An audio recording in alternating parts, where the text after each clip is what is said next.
Stephen's frame of mind as he waited for Grimes is better left undescribed. The mildest thought that passed through his mind was a plaintive one, about the things a man had to put up with to hold down what seemed like a simple job of engineering. Well, he wouldn't have the job very long, but he decided not to resign. He'd wait until they fired him. He wouldn't run out. But he would damn well get that vacation before he looked for another job. He spent several minutes wishing that Waldo were strong enough for him to be able to take a poke at him. Or kick him in the belly, that would be more fun. He was startled when the dummy suddenly came to life and called him by name. "Oh, Mr. Stevens." "Huh? Yes?" "I've decided to accept the commission. My attorneys will arrange the details with your business office." He was too surprised to answer for a couple of seconds. When he did so, the dummy had already gone dead. He waited impatiently for Grimes to show up. "Doc," he said, when the old man swam into view, "what got into him? How did you do it?" He thought it over and reconsidered. Grimes said succinctly, "Let's get going." Stevens dropped Dr. Augustus Grimes at the doctor's home and then proceeded to his office. He had no more than parked his car, entered the tunnel leading toward the zone plant when he ran into his assistant. McLeod seemed a little out of breath. "Gee, Chief," he said, "I hoped that was you. I've had him watching for you. I need to see you." "What's busted now?" Stevens demanded apprehensively. "One of the cities?" "No? What made you think so?" "Go ahead with your story." "So far as I know, ground power is humming sweet as can be. No trouble with the cities. What I had on my mind is this. I fixed my heap." "Huh? You mean you fixed the ship you crashed in?" "It wasn't exactly a crash. I had plenty of power in the reserve banks. When reception cut off, I switched to emergency and landed her." "But you fixed it? Was it the DeKalbs or something else?" "It was the DeKalbs, all right, and they're fixed. But I didn't exactly do it myself. I got it done. You see, what was the matter with them?" "I don't know exactly. You see, I decided that there was no point in hiring another sky car and maybe having another forced landing on the way home. Besides, it was my own crate I was flying, and I didn't want to dismantle her just to get the DeKalbs out and have her spread out all over the countryside, so I hired a crawler, with the idea of taking her back all in one piece. I struck a deal with a guy who had a 12-ton semi-tractor combination, and we... For criminy sake, make it March! What happened?" "I'm trying to tell you. We pushed on into Pennsylvania. We were making pretty fair time when the crawler broke down. The right lead wheel ahead of the treads. Honest to goodness, Jim, those roads are something fierce." "Never mind that. Why waste taxes on roads when 90% of the traffic is in the air? You messed up a wheel, so then what?" "Well, just the same, those roads are a disgrace," McLeod maintained stubbornly. "I was brought up in that part of the country. When I was a kid, the roads we were on was 6 lanes wide and smooth as a baby's fanny. They ought to be kept up. We might need 'em someday." Seeing the look in his senior's eye, he went on hastily. "Well, the driver mugged in with his home office, and they promised to send a repair car from the next town. All told, it would take 3-4 hours, maybe more. Well, we were laid up in the country I grew up in, and I says to myself, 'McLeod, this is a wonderful chance to return to the scenes of your childhood and the room where the sun came peeping in the morn.' Figuratively speaking, of course. Matter of fact, our house didn't have any windows. I don't care if you were raised in a barrel." "Temper, temper," McLeod said imperturbably. "I'm telling you this so you will understand what happened, but you aren't going to like it." "I don't like it now." "Well, you'll like it less." So I climbed down out of the cab and took a look around. We were about 5 miles from my hometown. Too far for me to want to walk it, but I thought I recognized the clump of trees on the brow of a little rise, maybe a quarter of a mile off the road. So I walked over to see. I was right. Just over the rise was the cabin where Gramps Schneider used to live. Gramps Snyder? Not Snyder, Schneider. Old boy we kids used to be friendly with. 90 years older than anybody. I figured he was dead, but it wouldn't hurt any to walk down and see. Well, he wasn't. "Hello, Gramps," I said. "Come in, Hugh Donald," he said. "Wipe the feet on the mat." I came in and sat down. He was fussing with something simmering in a stew pan on his base burner. I asked him what it was. "For morning aches," he said. "Gramps isn't exactly a hex doctor." "Huh?" "I mean, he doesn't make a living by it. He raises a few chickens and garden truck, and some of the plain people, house Amish mostly, give him pies and things, but he knows a lot about herbs and such." Presently he stopped and cut me a slice of shoe fly pie. I told him "Danke," and he said, You've been upgrowing, Hugh Donald, and asked me how I was doing in school. I told him I was doing pretty well. He looked at me again and said, "But you have trouble fretting you." It wasn't a question, it was a statement. While I finished the pie, I found myself trying to tell him what kind of troubles I had. It wasn't easy. I don't suppose Gramps has ever been off the ground in his life, and modern radiation theory isn't something you can explain in words of one syllable. I was getting more and more tangled up when he stood up, put on his hat, and said, "We will see this car you speak about."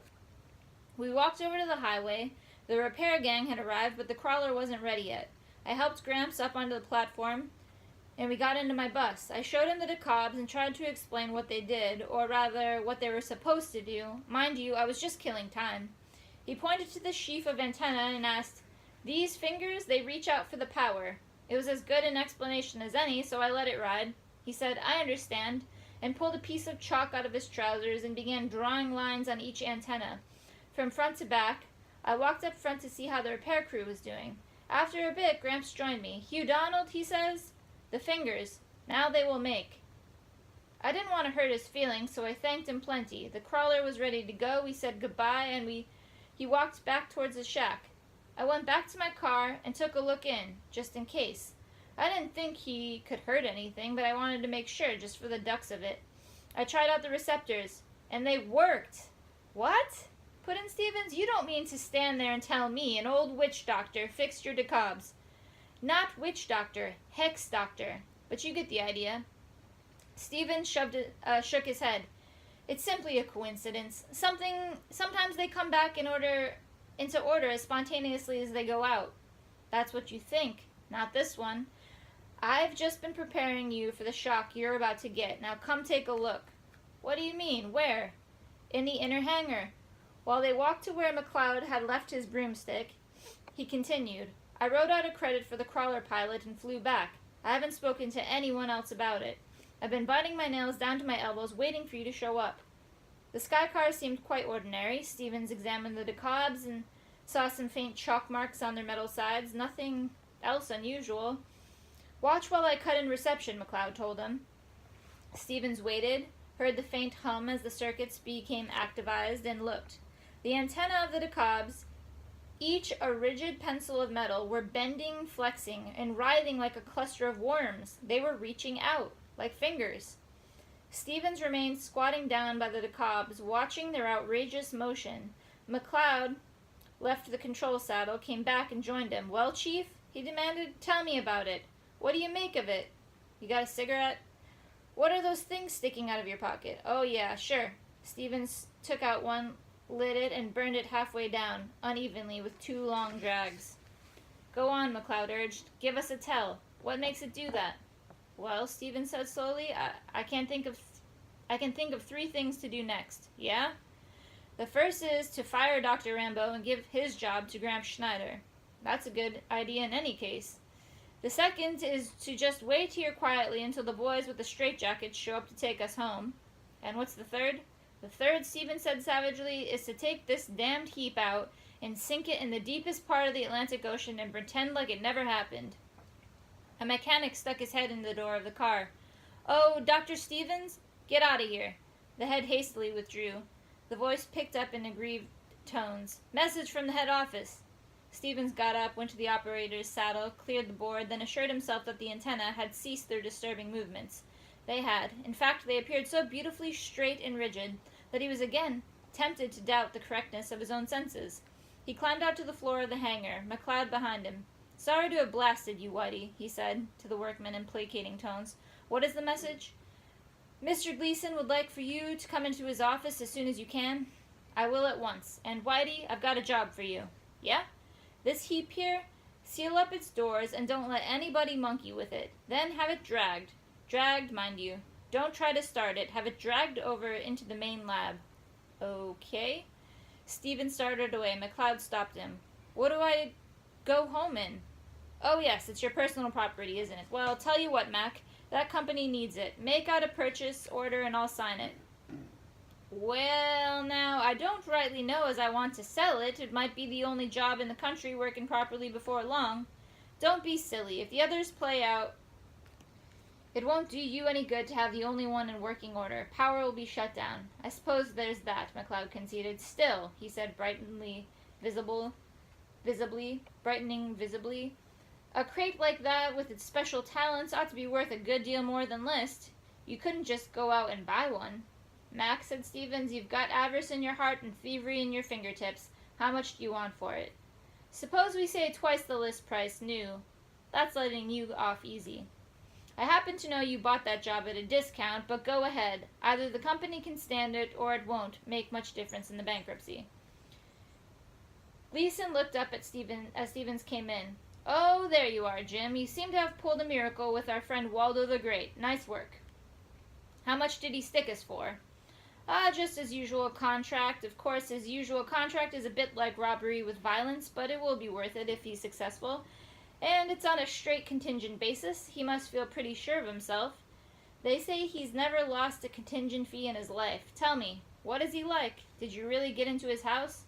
I did, and I'll tell you about it sometime. Right now, another matter has come up which has me talking to myself, so you ought to hear about it at once. So, go ahead. Stevens opened his mouth, closed it again, and realized that it had to be seen to be believed. Say, could you come with me to the main lab? I've got something to show you. Certainly. Gleason was not as perturbed by the squirming metal rods as Stevens had been. He was surprised but not upset. The truth of the matter is that he lacked the necessary technical background to receive the full emotional impact of the inescapable implications of the phenomenon. That's pretty unusual, isn't it? He said quietly. Unusual. Look, Chief, if the sun rose in the west, what would you think? I think I would call the observatory and ask them why. Well, all I can say is that I would a whole lot rather than that the sun rose in the west than to have this happen.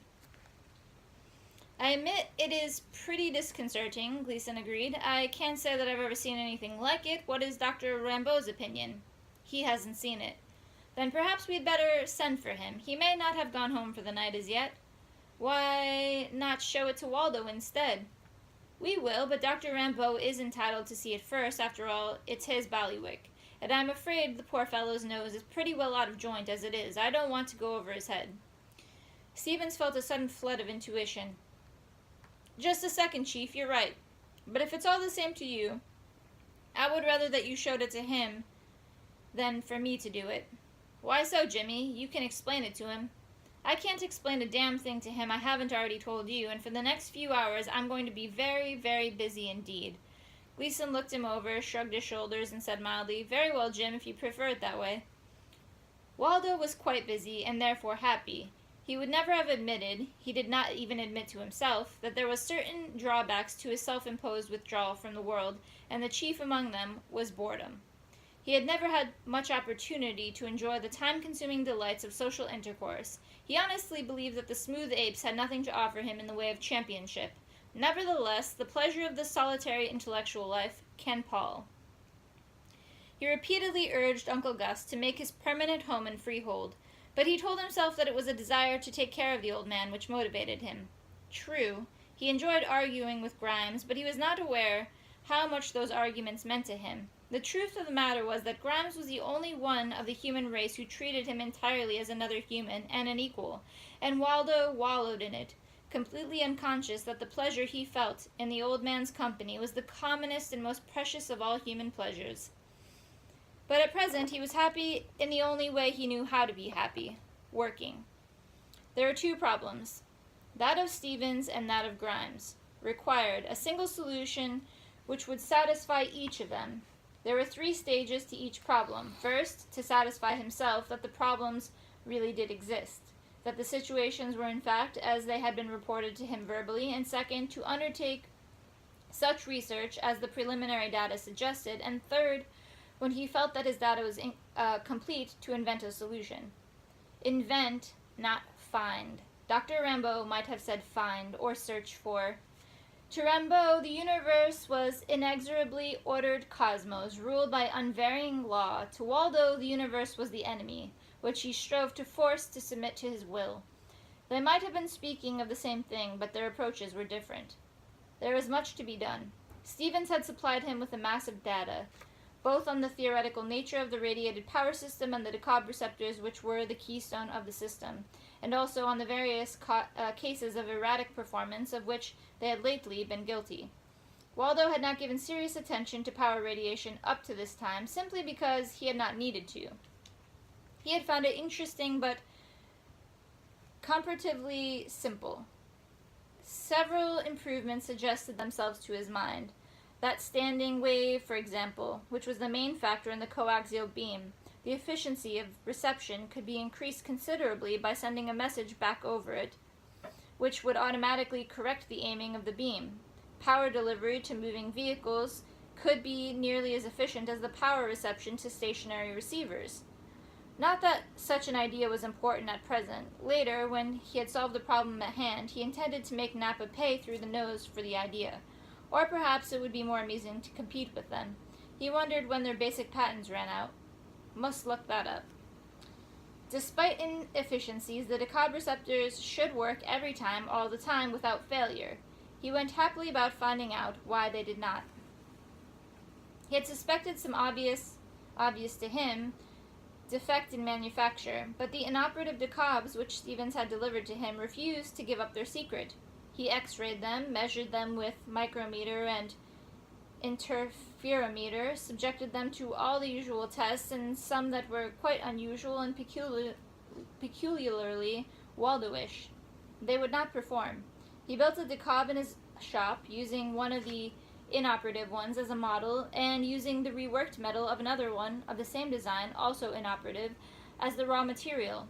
He used his finest scanners to see with, and his smallest Waldos, tiny pixie hands, an inch across, for manipulation in the final stages. He created a DeKalb which was as nearly identical with its model as technology and incredible skill could produce.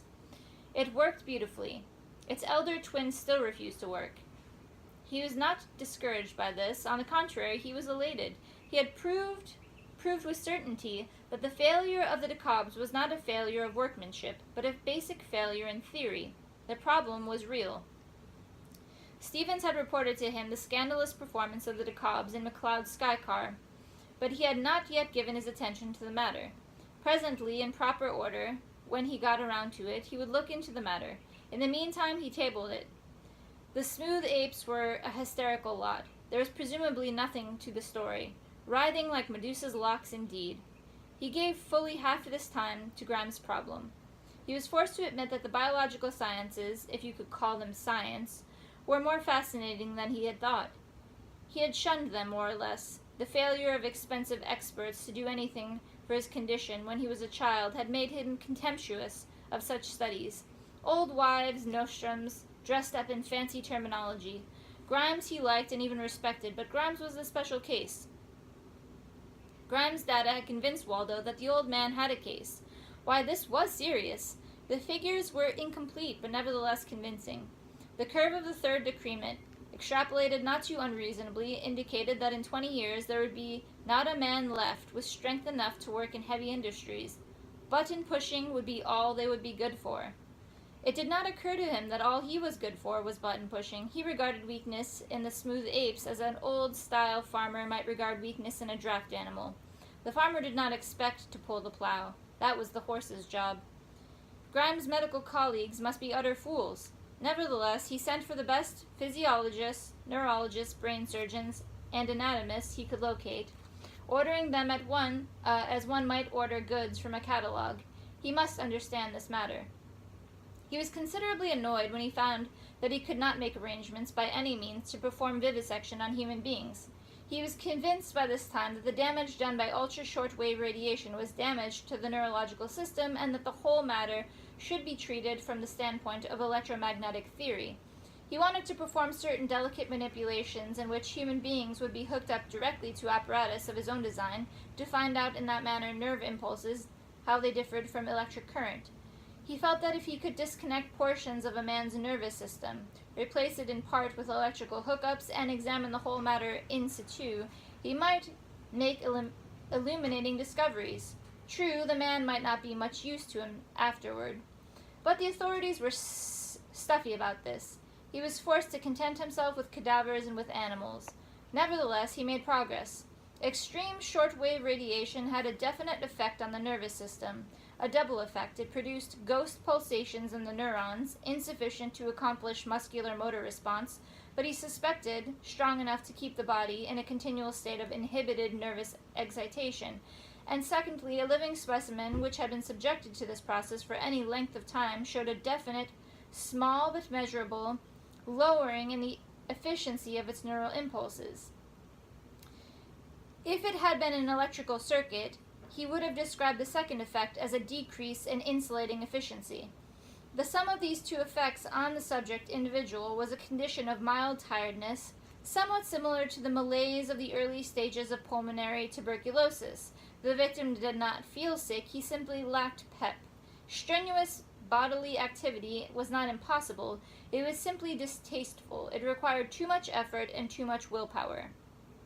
But an orthodox pathologist would have been forced to report that the victim was in perfect health. A little run-down, perhaps, but nothing wrong with him. Too sedentary a life, probably, when all he needed was fresh air, sunshine, and healthy exercise. Doc Grimes alone had guessed that the present, general, marked preference for sedentary life was the effect and not the cause of the prevailing lack of vigor. The change had been slow, at least as slow as the increase in radiation in the air. The individuals concerned had noticed it, if at all, simply as an indication that they were growing a little bit older, slowing down, not so young as I used to be, and they were content to slow down. It was more comfortable than exertion. Grimes had first begun to be concerned about it when he began to notice that all of his younger patients were the bookish types. It was all very well for a kid to like to read books, he felt, but a normal boy ought to be out doing a little hell-raising, too. What had become of the sandlot football games, the games of scrub, the clothes-tearing activities that had characterized his own boyhood? Damn it, a kid ought not to spend all his time poring over a stamp collection. Waldo was beginning to find the answer. The nerve network of the body was not dissimilar to an antenna. Like antenna, it could and did pick up electromagnetic waves. But the pickup was evidenced not as induced electrical current, but as nerve pulsation. Impulses which were maddeningly similar to, but not distinctly different from, electrical current. Electromotive force could be used in place of nerve impulses to activate muscle tissue, but EMF was not nerve impulse. For one thing, they traveled at vastly different rates of speed. Electrical current travels at a speed approaching that of light, and neural impulse is measured in feet per second. Waldo felt that somewhere in this matter of speed lay the key to the problem. He was not permitted to ignore the matters of McLeod's fantastic sky car as long as he had intended to. Dr. Rambeau called him up. Waldo accepted the call, since it was routed from the laboratories of Napa. "Who are you and what do you want?" he demanded of the image. Rambeau looked around cautiously. "Shh! Not so loud," he whispered. "They might be listening." "Who might be? And who are you?" "They are the ones who are doing it. Lock your doors at night. I'm Dr. Rambeau." "Dr. Rambeau? Oh, yes. Well, doctor, what is the meaning of this intrusion?" The doctor leaned forward until he appeared about to fall out of the stereo picture. "I've learned how to do it," he said tensely. "How to do what?" "Make the DeKalbs work. The dear, dear DeKalbs." He suddenly thrust his hands at Waldo while clutching frantically with his fingers. "They go like this. Wiggle, wiggle, wiggle." Waldo felt a normal impulse to cut the man off, but it was overruled by fascination as to what he would say next. Rambeau continued, "Do you know why? Do you? Riddle me that. Why?" Rambeau placed a finger beside his nose and smiled roguishly. "Wouldn't you like to know? Wouldn't you give a pretty to know? But I'll tell you." "Tell me, then." Rambeau suddenly looked terrified. "Perhaps I shouldn't. Perhaps they are listening. But I will. I will. Listen carefully. Nothing is certain." "Is that all?" inquired Waldo, now definitely amused by the man's antics. "Is that all? Isn't that enough? Hens will crow and cocks will lay, and you are here and I am there, or maybe not. Nothing is certain. Nothing, nothing, nothing is certain. Around and around this little ball goes, and where it stops, nobody knows. Only I've learned how to do it." "How to do what?" "How to make the little ball stop where I want it to. Look." He whipped out a penknife. "When you cut yourself, you bleed, don't you? Or do you? He sliced at the forefinger of his left hand. See? He held the finger close to the pickup. The cut, though deep, was barely discernible, and it was bleeding not at all. Capital, thought Waldo. Hysterical vascular control, a perfect clinical case. Anybody can do that, he said aloud. Show me a hard one. Anybody? Certainly anybody can if they know how. Try this one. He jabbed the point of the penknife straight into the palm of his left hand so that it stuck out the back of his hand. He wiggled the blade in the wound, withdrew it, and displayed the palm. No blood, and the incision was closing rapidly. Do you know why? The knife is only probably there, and I've found the improbability. Amusing as it had been, Waldo was beginning to be bored by it. Is that all? There is no end to it, pronounced Rimbaud, for nothing is certain any more. Watch this! He held the knife flat on his palms, then turned his hand over. The knife did not fall, but remained in contact with the underside of his hand. Waldo was suddenly attentive. It might be a trick, it probably was a trick, but it impressed him much more than Rimbaud's failure to bleed when cut. One was common to certain types of psychosis. The other should not have happened. He cut in another viewpoint circuit. Get me Chief Engineer Stevens at North American Power Air, he said sharply, at once. Rimbaud paid no attention, but continued to speak of the penknife. It does not know which way it is down, he crooned, for nothing is certain any more. Maybe it will fall, maybe not. I think it will. There, it has. Would you like to see me walk on the ceiling? You called me, Dr. Jones? It was Stevens. Waldo cut his audio circuit to Rimbaud. Yes, that jumping Jack Rimbaud. Catch him and bring him to me at once. I want to see him. But Mr. Jones... Move! He cut Stevens off and renewed the audio to Rimbaud. Uncertainty. Chaos is king and magic is loose in the world. Rimbaud looked vaguely at Waldo, brightening, and added, Good day, Mr. Jones. Thank you for calling. The screen went dead. Waldo waited impatiently. The whole thing had been a hoax, he told himself. Rimbaud had played a gigantic practical joke. Waldo disliked practical jokes. He put in another call for Stevens and left it in. When Stevens did call back, his hair was mussed and his face was red. We had a bad time of it, he said. Did you get him? Rimbaud? Yes, finally. Then bring him up. To Freehold? But that's impossible. You don't understand. He's blown his top. He's crazy. They've taken him away to a hospital. You assume too much, Waldo said icily. I know he's crazy, but I meant what I said. Arrange it. Provide nurses, sign affidavits, use bribery, bring him to me at once. It is necessary. You really mean that? I'm not in the habit of jesting. Something to do with your investigations? He's in no shape to be useful to you, I can tell you that. That, pronounced Waldo, is for me to decide. Well, said Stevens doubtfully, I'll try. See that you succeed. Stevens called back 30 minutes later. I can't bring Rimbaud. You clumsy incompetent. Stevens turned red, but held his temper. Never mind the personalities. He's gone. He never got to the hospital. What? That's the crazy part about it. They took him away in a confining stretcher, laced up in a corset. I saw them fasten him in myself. When they got there, he was gone, and the attendants claimed the straps weren't even unbuckled. Waldo started to say, preposterous, and thought better of it. Stevens went on. But that's not the half of it. I'd sure like to talk to him myself. I've been looking around his lab. You know that set of DeKalbs that went nuts? The ones that were hexed? I know to what you refer. Rimbaud's got a second set doing the same thing.